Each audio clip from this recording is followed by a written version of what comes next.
'cause I won't let him go. I just want to give our souls time to win.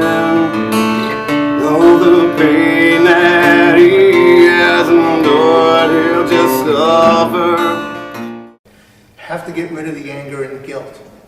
And I realized that I was becoming the man who did this to me. And if you don't get rid of your anger, you will become in some way, shape, or form the thing that did that to you. And we transmit our cancer to the people around us, especially the ones we love, because those are the people we have most contact with. Our kids who may grow up with anger, and then they transmit it to their family, that anger. And you got to stop the chain. You got to break the cycle. And I realized at one point that I had to forgive him. That was the last thing I wanted to do. I didn't want to forgive him. I liked hating him. Why would I forgive him? But unless I did, I would never get rid of my anger. And the day I forgave the guy, it was the day that changed my life. It changed my world. But the anger really, it's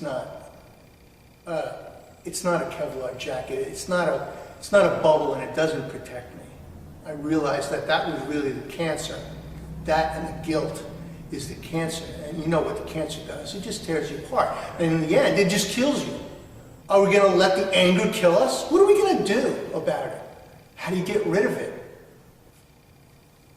And writing this stuff all down, and I'm coming through this process. You know, we're not victims. We're survivors. There are a lot of things that help me cope, but it's really based on the symptom that I'm experiencing more that day. I mean, some days coping means just laying in bed with my eyes closed or sitting on the couch, or because there's just so much sensory stuff coming at me. This is a battle every single day, and you need tools, you need weapons. That's what it is. And I did find a drug, a pharmaceutical, which again, don't love the word, but I found a pharmaceutical and a great doctor who believes less is more. And, you know, 2 rules: nothing that's addictive, emotionally and physically, and nothing that's mind-altering to the point where it changes who you are in a negative way. At night, the androgenic system in our brain is elevated, and you need something, you need alpha-1, I think it's an alpha-1 blocker, to stop the brain's production of norepinephrine, of adrenaline.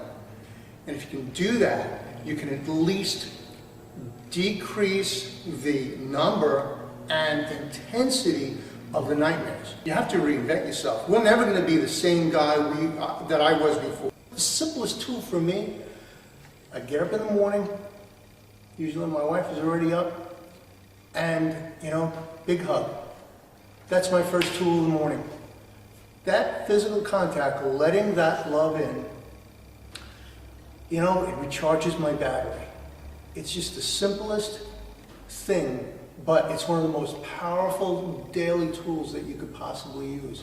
What we're talking about is such deep breathing that it actually brings relaxation to the body. So breathing really deeply in and then holding it, and then a huge exhale, using a diaphragm to push all that air out, and doing that a couple times a day. It makes, and these are not just imaginary changes, these are physiological changes that happen with chemical events that change in your body.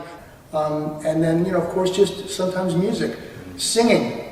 I'll sing to myself, and my wife will be like, "Rob, you must be feeling better, you're singing." I'm like, "No, I'm singing because I don't feel better." And so there's also another tool called Guided Imagery. And Guided Imagery is an amazing, amazing thing.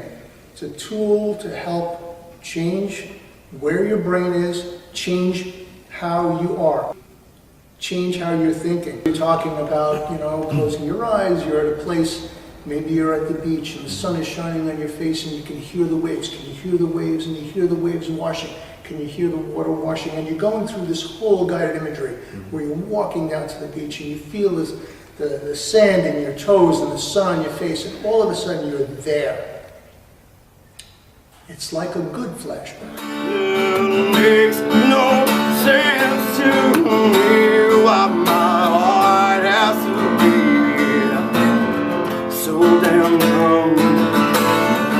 All I ask for is just one day without pain, so I can live